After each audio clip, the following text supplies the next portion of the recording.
Hi everybody, once again welcome to Let's Get Frank About Real Estate. I'm Frank McManus with Lamakia Realty, and today what I want to try and tackle are solar panels.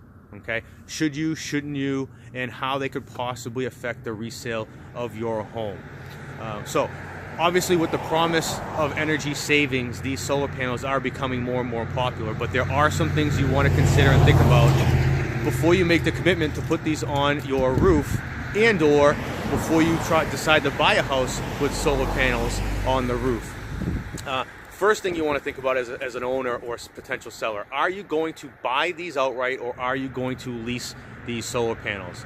The total cost involved in owning these solar panels and the installation to put them on your roof can sometimes be in excess of $20,000. So think about the number of years it's going to take to recoup that initial outlay of cash.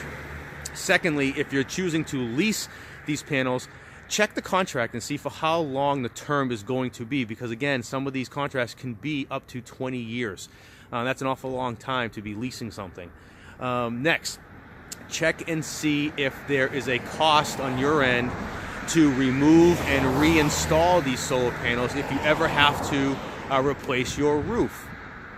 Another thing you want to look into are your options if you ever choose to sell your home, as you may find that many buyers are not wanting or willing to take on these solar panels. And if that's the case, you got to look into the cost of, again, removing these panels plus the penalties of exiting your contract early. If you're a buyer looking at a home that you're really interested in and it has solar panels, there are also some things you want to take in consideration as well. Number one is getting an understanding of the total financial impact of having these solar panels. Okay. Next is understanding what is the actual energy savings you are going to realize, and you can get that by asking the current owner for records of 6 months or 12 months or whatever it is of their actual energy bills to see how much they're actually saving. And you also want to make sure that you as a buyer have good enough credit to lease these solar panels or inherit the existing lease from the solar or energy company. In addition to that, you also want to check with your mortgage lender to find out if these added payments are going to disqualify your current mortgage that you are qualified for.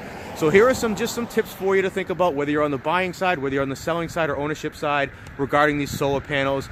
You make your own choice. As always, I hope these tips do help. I hope they do trigger some thought. And until next time.